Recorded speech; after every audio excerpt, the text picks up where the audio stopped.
오늘 제목은 고민되고 슬플 때, 이런 제목입니다.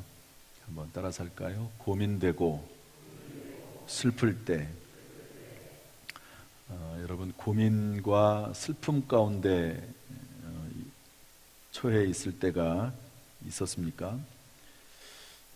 고민과 슬픔이 너무 커서 죽을 정도, 또는 이렇게 힘들면 차라리 죽었으면 좋겠다, 이럴 때가 있었나 하는 거죠. 근데 사실은 이런 마음은 사람마다 다릅니다. 어떤 사람들은 그냥 별거 아닌데도 죽겠다 이러는 사람이 있는 반면에, 또 어떤 사람은 옆에서 볼 때 정말 큰일인데도 불구하고 전혀 거기에 대해서 개의치 않는 그런 분들도 있습니다. 이거는 개인차가 좀 있지만 어쨌든 개인차야 사람마다 다른 거니까 그렇다 치더라도 너무 힘들다, 너무 마음이 아프다, 그런 적이 있었을까? 신방을 하면서 가끔가다 이런 거 물어볼 때가 있거든요. 혹시 지금까지 살면서 너무 힘들어서 차라리 죽었으면 좋겠다, 이 정도까지. 물론 생각으로 고쳐야지, 하나님의 살아계심을 믿고 전능하신 하나님을 믿는 우리가, 그리스도인들이 실제로 그런 일을 행하면 되지 않겠죠. 근데 어쨌든 이제 사람의 마음이 그럴 수 있다는 겁니다. 그런 것을 물어보면 그 중에 차라리 정말 내가 이렇게 사느니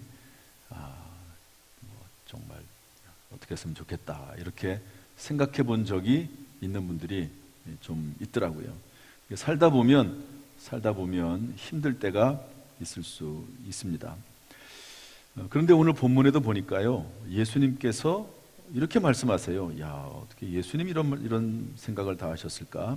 37절에 보니까 고민하고 슬퍼하사, 38절에 보면 내 마음이 매우 고민하여 어떻게 되었으니? 죽게 되었으니. 이거 예수님이 하신 말씀입니다. 내가 너무 마음이 고민스럽다, 내가 너무 마음이 슬프다, 죽을 지경이다, 이렇게 예수님께서 표현을 하셨습니다. 물론 예수님은 하나님의 아들이시고 또 거룩하시고 죄가 없으신 분이시기 때문에 이런 일에 있어서 초연하실 거라고 생각이 됩니다. 그러나 육체의 고통은 어쩔 수가 없습니다. 왜냐하면 예수님이 하나님의 아들로 이 땅에 육신을 입고 오셨기 때문에, 여러분, 예수님도 배고프면, 식사를 안 하시면 배고프면 뭘 드셔야 돼요. 안 그러면 움직일 수가 없습니다. 육체를 움직이려면. 또 피곤하면, 하루 종일 일하면은요, 피곤하시면은 주무셔야 돼요. 그래서 심지어는 많은 사람들이 왔을 때 그들을 위해서 기도해주고 말씀을 전하고 병을 고쳐주고, 그리고 나서 쉴 수가 없으니까 숙소에까지 막 사람들이 오니까, 그러니까 예수님께서 그냥 배를 타고 바다로 가셨습니다. 그러면 못 쫓아오잖아요, 밤늦게.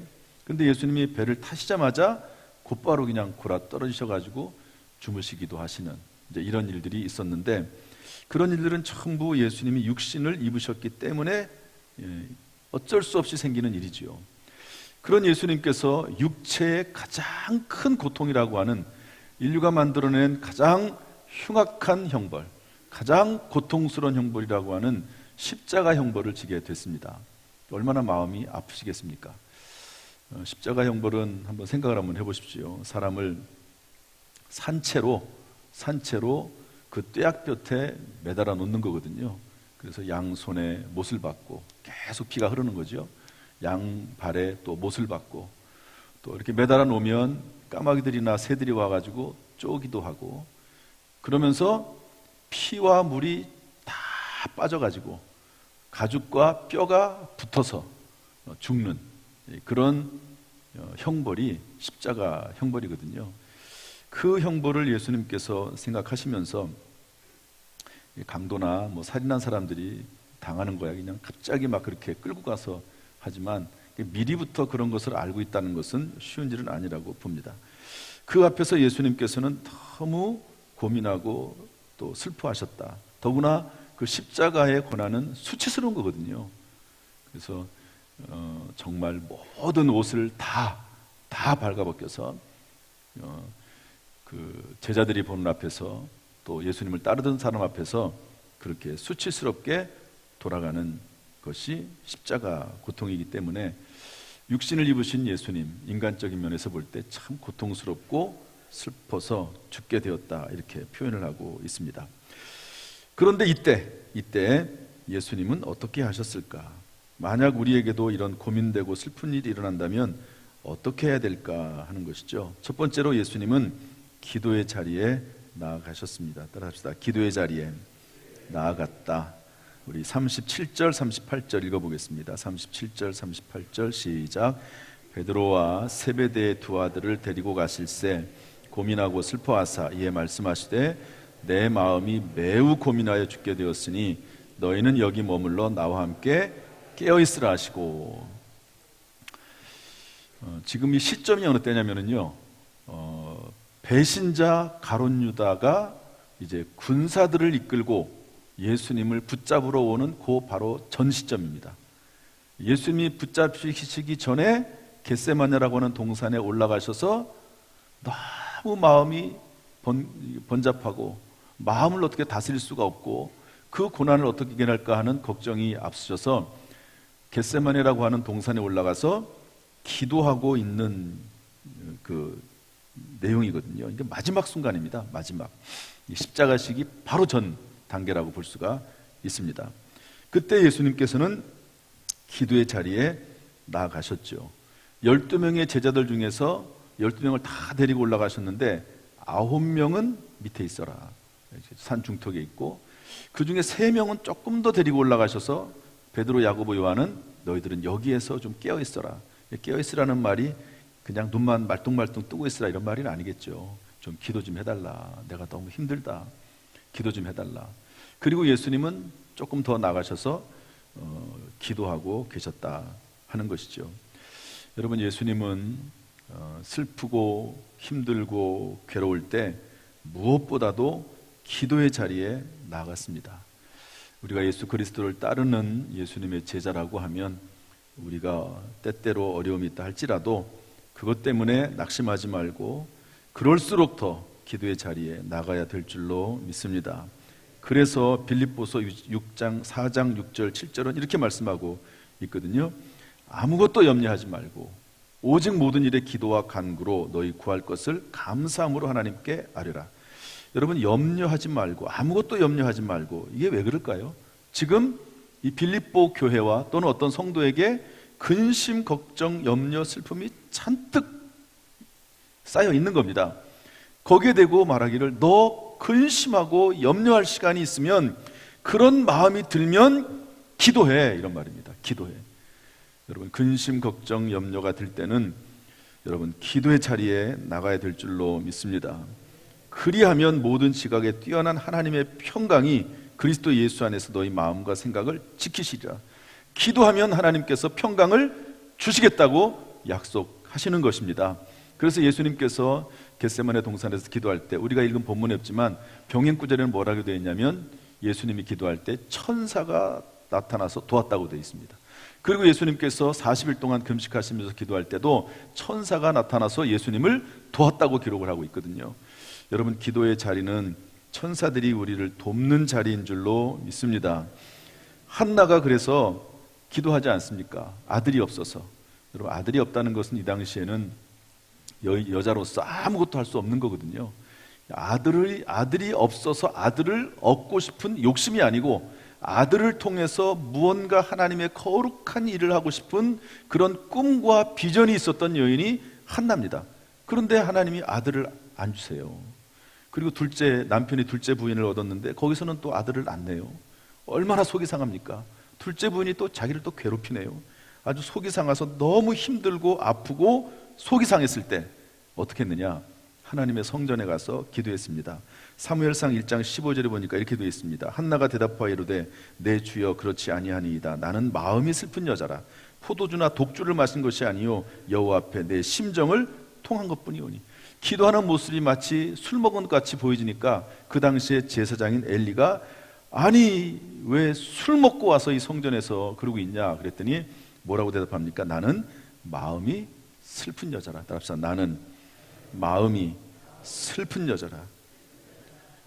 나는 마음이 슬픈 여자라. 그래서 어떻게 했다고요? 성전에 와서 기도했다는 거죠.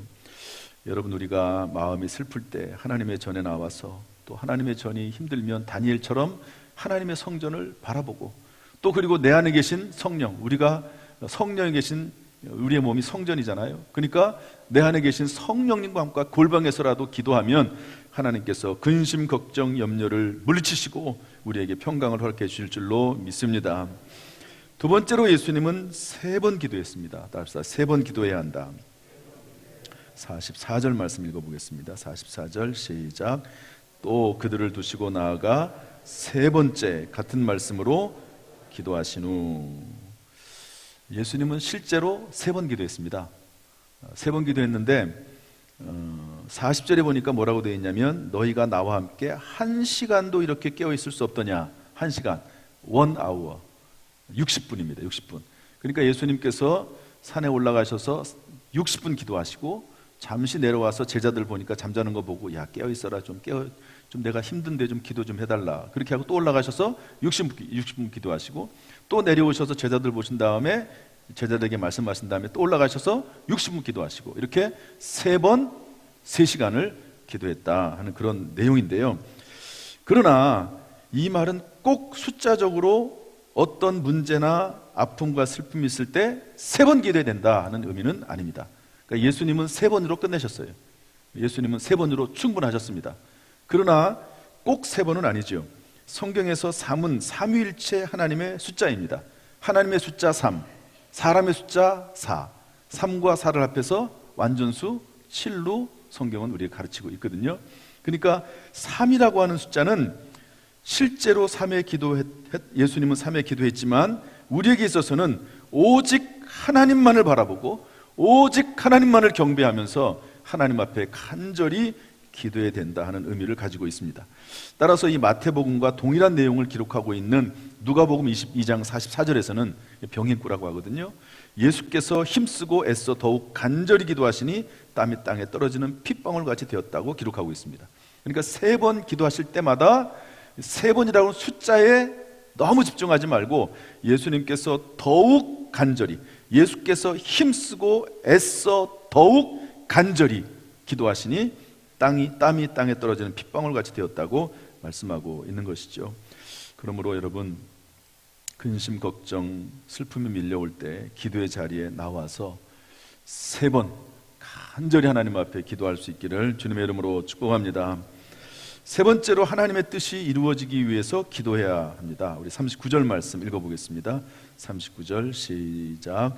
조금 나아가사 얼굴을 땅에 대시고 엎드려 기도하여 이르시되 내 아버지여, 만일 할만하시거든 이 잔을 내게서 지나가게 하옵소서. 그러나 나의 원대로 마시옵고 아버지의 원대로 하옵소서. 예수님이 본인의 분명한 뜻은 말씀하셨어요. 하나님, 아버지, 이 잔이 내게서 지나가기를 원합니다. 이 말은 예수님께서 인류의 죄를 위해서 어떤 일을 안 하시겠다는 것이 아니라 하나님, 십자가의 방법이 아니고 다른 방법은 없겠습니까? 하나님께서 하시고자 하시면 다른 방법으로도 충분히 이 일을 하실 수 있지 않겠습니까? 그러나 하나님께서 굳이 십자가의 길을 가기를 원하신다면 내 뜻대로 마시고 하나님의 원대로 되기를 원합니다 라고 기도했던 거죠. 예수님께서 기도를 시작하신 것은 고민하고 슬프셨기 때문입니다. 그 한계가 극에 달해서 매우 고민이 되고 죽게 될 지경이라고 말씀했습니다. 그러나 이러한 한계 상황에서도 예수님의 기도의 내용은 하나님의 뜻에 집중되어 있었습니다. 비록 고난의 잔이 자신에게 지나갈 것을 원하셨지만 자신의 소원대로가 아니라 하나님의 계획과 섭리가 우선이었다 하는 거죠. 그래서 우리가 늘 이제 하는 또 우리 예배 끝나고 맨 마지막 시간에 하는 주기름 도문에서도 보면 하늘에 계신 우리 아버지여 이름이 거룩히 여김을 받으시오며 뜻이 하늘에서 이루어진 것 같이 땅에서도 이루어지다. 따라서 뜻이 이루어지이다. 이렇게 기도하는 거죠. 근데 결국은 하나님의 뜻이 이루어지도록 기도하는 게 하나님의 뜻이기 때문에 합당한 것이기도 하지만, 그것이 우리를 나보다 나를 더 사랑하시는 하나님께서 하시는 그 방식이, 그 기도의 내용이 더 우리에게 유익이다 하는 것을 여러분 깨닫고, 우리의 뜻이 어려움 가운데서도 하나님의 관점으로, 하나님의 생각에, 하나님의 뜻에 집중될 수 있기를 주님의 이름으로 축복합니다. 마지막 네 번째로, 하나님의 완전하신 섭리를 믿고 하나님의 뜻에 따랐습니다. 따릅시다. 믿고 따랐다. 우리 45절 6절 말씀 읽어보겠습니다. 45절 46절 시작. 이에 제자들에게 오사 이르시되 이제는 자고 쉬라. 보라 때가 가까이 왔으니 인자가 죄인의 손에 팔리느니라. 일어나라 함께 가자. 보라 나를 파는 자가 가까이 왔느니라. 예수님께서 이런 방식으로 3번 기도해 보니 십자가의 길을 가는 것이 하나님의 분명한 뜻임을 확인했습니다. 비록 자신이 원하는 바대로 된 것은 아니지만 하나님의 계획과 섭리가 선하고 완전하다는 것을 믿고 순종하기로 결단한 거죠. 예수님은 순종하여 십자가의 길로 나아가셨고 하나님께서는 부활의 영광으로 갚아주셨습니다. 여기에 대해서 성경 로마서 1장 3절 4절은 이렇게 말씀하고 있습니다. 우리 다 같이 한번 읽어볼까요? 로마서 1장 3절 4절 시작. 그의 아들에 관하여 말하면 육신으로는 다윗의 혈통에서 나셨고 성결의 영으로는 죽은 자들 가운데서 부활하사 능력으로 하나님의 아들로 선포되셨으니 곧 우리 주 예수 그리스도시니라. 예수님께서는 하나님 아버지의 뜻에 순종함으로 십자가를 지셨고, 하나님은 예수 그리스도를 부활하도록 하시고, 그리고 하나님의 아들로 선포하시는 것이죠. 십자가의 길을 걸어갔을 때 그 십자가의 영광, 부활의 영광이 예수님에게 주어졌고 또 우리에게도 동일하게 주어지는 줄로 믿습니다. 따라서 내 앞에 십자가의 길이 놓였는데 기도해 보니까 이 길은 좀 나에게 힘든 길이고 아픈 길인데, 너무너무 슬퍼가지고 힘이 들어가지고 기도했는데 하나님이 그냥 그 길을 가라는 거예요. 슬퍼하지 말고 그냥 그 길을 가. 그러면 그것이 하나님의 뜻이라고 발견이 되면 거절하지 말고 감사함으로 순종할 수 있는 저와 여러분 될 수 있기를 주님의 이름으로 축복합니다. 반드시 우리에게도 부활의 영광으로 보답하실 것이고 모든 것이 합력하여 선이 될 줄로 믿습니다. 이제 말씀을 정리하겠습니다. 어제 제가 안경알을 좀 바꾸려고, 저희 아내도 코로나 때 안경알을 거의 바꾸질 못해서 안경알을 바꾸러 안경 매니저라고 구터미널에 있는 저희 집사님 운영하는 그 안경점입니다. 여러분도 안경 바꾸려면 거기서 바꾸세요. 가서 이제 안경도 바꾸고 이런저런 얘기를 했습니다. 중고등부 교사도 하고 그 남자 집사님이 열심히 하시는데, 얘기를 쭉 하는데 거기가 이제 자녀가 셋이 있거든요. 큰아이가 딸이고 그 다음에 이제 밑으로 아들이 둘이 있어요. 근데 막내 아들이 이름이 민한데 5살입니다. 몇 살이라고요? 5살. 근데 그 아이는 주일날 저를 보면은요, 멀리서라도 저를 보면 목사님 그러고 달려와요. 달려와가지고 이렇게 꼭 안깁니다. 이렇게 안겨요. 얼마나 예쁘고 귀여운지 몰라요. 생긴 것도 예쁘게 생겼어요. 그런데 어쨌든 이제 그 아이 이야기를 하면서 요즘 부활절 아닙니까? 그러니까 교회에서도 그렇고 집에서도 그렇고 십자가의 고난, 부활 이런 얘기를 이제 직접 얘기를 했는지 주워 들었는지 모르지만 그런 얘기를 들었나 봐요. 그러니까 그 5살짜리 아이가 아빠한테 이렇게 얘기했답니다. 아빠, 어떻게 사람이 죽었다가 다시 살아나지? 그렇게 질문했다는 거예요. 여러분들은 이 질문에 좀 어떻게 답변을 좀 하실 수 있겠습니까? 5살짜리가 물어봐요. 엄마, 어떻게 사람이 죽었다가 다시 살아나지? 대답을 좀 하긴 해야 될 것 같죠? 이번 주간은 고난주간이니까 제가 말씀을 안 하고 다음 주에 제가 말씀을 드리겠습니다. 다음 주에. 이 이야기가 궁금하시면 다음 주에 오셔서 말씀을 들으시길 바라고요. 성경에서 여기에 대해서 분명히 말씀을 하고 계세요. 성경에 없는 게 아니고 여기에서 분명한 메시지가 있습니다. 그런데 제가 말씀드리려고 하는 건 뭐냐면 5살 아이가 이런 생각을 한다는 거예요. 이런 생각을. 그리고 생각을 할 수 있다는 겁니다. 제가 지난번에 부흥회하는 전주에 이런 설교를 했습니다. 에스라가 수문앞 광장에서 부흥회를 열었는데 부흥회를 여니까 모든 백성들의 남자와 여자와 그리고 말을 알아들을 수 있을 만한 모든 자가 왔다. 그러면서 말을 알아들을 수 있는 나이가 몇 살이냐? 그러면서 5살이라고 얘기했습니다. 5살. 교육학적으로도요, 5살이 중요합니다. 신앙교육에 있어서도 5살이 아주 중요합니다. 그래서 어떤 교부는, 교부를 하면 이것을 말합니다. 예수님의 직접 제자를 사도라고 그래요. 그 사도의 제자를 속사도라고 합니다.